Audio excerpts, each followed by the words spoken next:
ಮಕ್ಕಳಿಗೆ ಉನ್ನತ ಶಿಕ್ಷಣವನ್ನ ಪಡೆಯೋದಕ್ಕೆ ರಾಜ್ಯ ಸರ್ಕಾರದಿಂದ ಪ್ರೋತ್ಸಾಹ. ಈ ಯೋಜನೆಯಡಿ ವಿದ್ಯಾರ್ಥಿಗಳಿಗೆ ವಿದ್ಯಾರ್ಥಿ ವೇತನ ಸಿಗುತ್ತೆ. ಎಷ್ಟು ಹಣ ಸಿಗುತ್ತೆ, ಅರ್ಜಿಯನ್ನ ಹೇಗೆ ಸಲ್ಲಿಸೋದು, ಏನೇನು ಡಾಕ್ಯುಮೆಂಟ್ಸ್ಗಳು ಬೇಕಾಗುತ್ತೆ, ಯಾವೆಲ್ಲ ಕೋರ್ಸ್ಗೆ ವಿದ್ಯಾರ್ಥಿ ವೇತನ ಸಿಗುತ್ತೆ, ಇವೆಲ್ಲದರ ಬಗ್ಗೆ ಹೇಳ್ತೀನಿ. ಇದು ರೈತ ಮಕ್ಕಳಿಗೆ ಗುಡ್ ನ್ಯೂಸ್ ಆಗಿರುತ್ತೆ. ಸೊ ಕಂಪ್ಲೀಟ್ ಮಾಹಿತಿಯನ್ನ ಈ ವಿಡಿಯೋದಲ್ಲಿ ತಿಳಿಸ್ಕೊಡ್ತೀನಿ. ವಿಡಿಯೋವನ್ನ ಕೊನೆ ತನಕ ಮಿಸ್ ಮಾಡದೆ ನೋಡಿ. ಹಾಯ್, ಹಲೋ, ನಮಸ್ಕಾರ.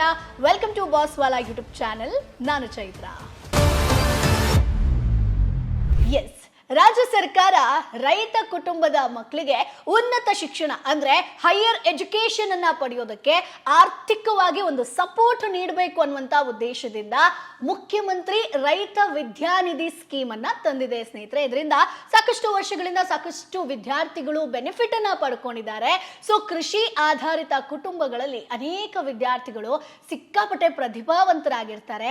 ಆರ್ಥಿಕ ಸಮಸ್ಯೆಯಿಂದ ತಮ್ಮ ಶಿಕ್ಷಣವನ್ನ ಮಧ್ಯದಲ್ಲೇ ನಿಲ್ಲಿಸುವಂತ ಒಂದಷ್ಟು ಸಿಚುವೇಶನ್ ಬಂದಿರುತ್ತೆ. ಸೊ ಈ ಒಂದು ಹಿನ್ನೆಲೆಯಲ್ಲಿ ರೈತ ಮಕ್ಕಳಿಗೆ ಪ್ರೋತ್ಸಾಹವನ್ನ ನೀಡಬೇಕು, ಶಿಕ್ಷಣದಲ್ಲಿ ಅವ್ರು ಕಂಟಿನ್ಯೂ ಮಾಡಬೇಕು ಅನ್ನುವಂತ ನಿಟ್ಟಿನಲ್ಲಿ ಈ ಒಂದು ಯೋಜನೆಯನ್ನ ತಂದಿದ್ದಾರೆ. ಸೊ ಹಾಗಾದ್ರೆ ಯೋಜನೆ ಅಡಿಯಲ್ಲಿ ವಿದ್ಯಾರ್ಥಿಗಳಿಗೆ ಎಷ್ಟು ಹಣ ಸಿಗುತ್ತೆ?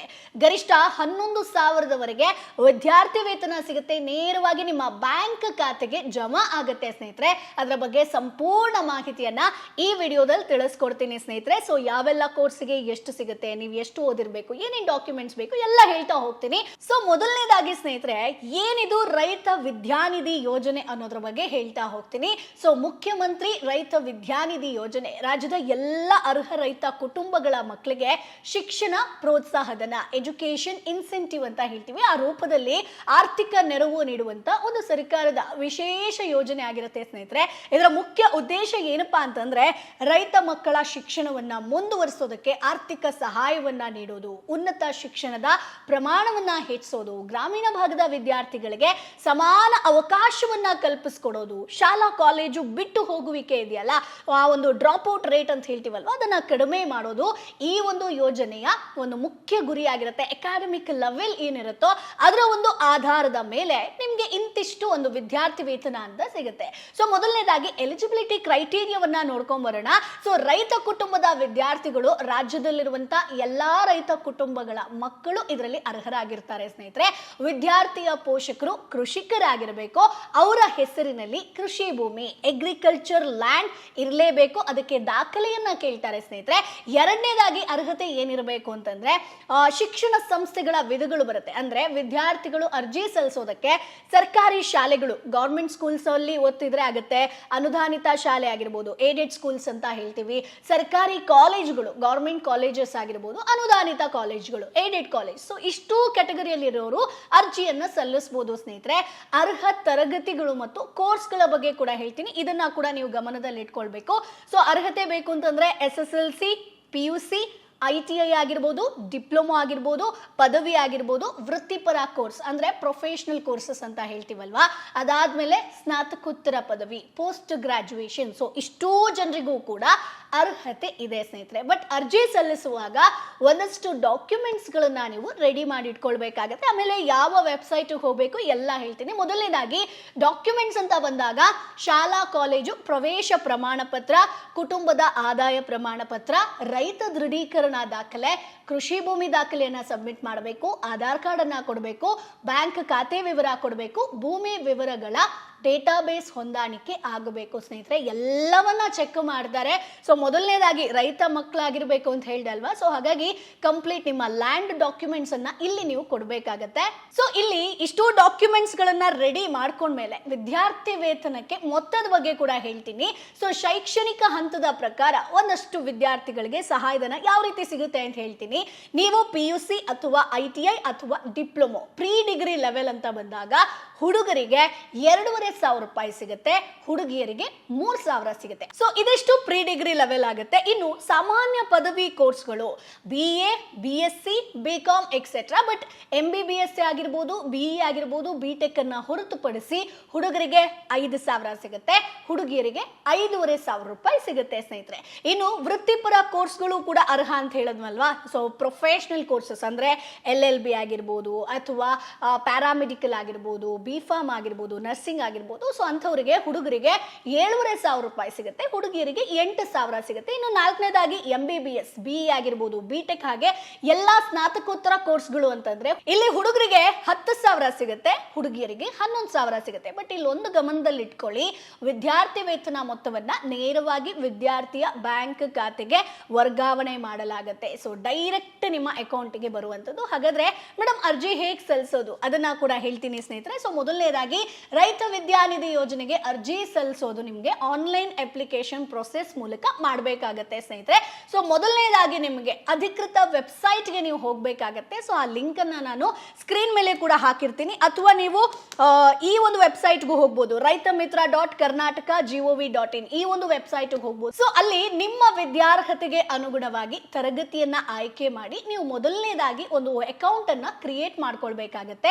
ಸೊ ಆಧಾರ್ ಮತ್ತು ಮೊಬೈಲ್ ಸಂಖ್ಯೆಯನ್ನ ಚೆಕ್ ಮಾಡಿಕೊಂಡು ಅಗತ್ಯ ವಿವರಗಳನ್ನ ನೀವು ಫಿಲ್ ಮಾಡಬೇಕಾಗತ್ತೆ. ದಾಖಲೆಗಳು ನಾನು ಆಗ್ಲೇ ಹೇಳಿದೆಲ್ಲ, ಒಂದಷ್ಟು ಡಾಕ್ಯುಮೆಂಟ್ಸ್ ಕೊಡಬೇಕು ಅಂತ, ಸೊ ಅದೆಲ್ಲವನ್ನ ಅಪ್ಲೋಡ್ ಮಾಡಬೇಕಾಗತ್ತೆ. ಅರ್ಜಿ ಸಂಖ್ಯೆ, ಅಪ್ಲಿಕೇಶನ್ ID ಅನ್ನ ನೀವು ಸೇವ್ ಮಾಡಿಟ್ಕೊಳ್ಳಿ ಸ್ನೇಹಿತರೆ. ಅರ್ಜಿಯ ಸ್ಥಿತಿಯನ್ನ ನೀವು ಮೊಬೈಲ್ ಅಲ್ಲೇ ಚೆಕ್ ಮಾಡ್ಕೊಳ್ಬಹುದು. ಸೊ ಇಲ್ಲಿ ನೀವು raithamitra.karnataka.gov.in ಅಂತ ಹೋದಾಗ ನಿಮಗೆ ಮುಖಪುಟದಲ್ಲಿ ಇಲ್ಲಿ ಕೆಳಗಡೆ ನಿಮಗೆ ಆನ್ಲೈನ್ ಸರ್ವಿಸ್ ಅನ್ನುವಂತ ಒಂದು ಆಪ್ಷನ್ ಇರುತ್ತೆ. ಸೊ ಅಲ್ಲಿ scholarship program for farmer children ಅಂತ ಬರುತ್ತೆ ನೋಡಿ. ಸೊ ಅದ್ರ ಮೇಲೆ ಕ್ಲಿಕ್ ಮಾಡಿ ಇಲ್ಲಿ ನಿಮಗೆ ರಾಜ್ಯ ವಿದ್ಯಾರ್ಥಿ ವೇತನ ತಂತ್ರಾಂಶ ಅನ್ನುವಂಥ ಒಂದು ಪೇಜ್ ಓಪನ್ ಆಗುತ್ತೆ. ಸೊ ಇಲ್ಲಿ ಹೊಸ ಖಾತೆಯನ್ನ ನೀವು ಓಪನ್ ಮಾಡಬೇಕು ಅಂತಂದ್ರೆ ಒಂದು ಆಪ್ಷನ್ ಇರುತ್ತೆ, ಮೆಟ್ರಿಕ್ ಪೂರ್ವ ಹಾಗೆ ಮೆಟ್ರಿಕ್ ನಂತರದ ವಿದ್ಯಾರ್ಥಿಗಳಿಬ್ಬರಿಗೂ ಅನ್ವಯ ಅನ್ನುವಂಥದ್ದು ಇರುತ್ತೆ.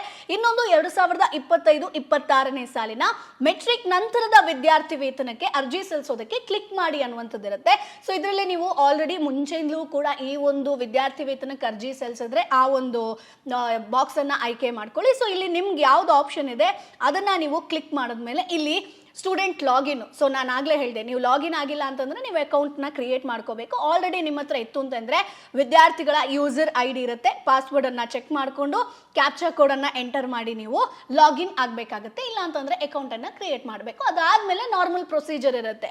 ಸೊ ನೀವು ಎಷ್ಟು ಓದಿದ್ದೀರಾ, ನಿಮ್ಮ ಹೆಸರು, ಅಡ್ರೆಸ್ಸು ಎಲ್ಲ ಫಿಲ್ ಮಾಡೋಕ್ಕಿರುತ್ತೆ.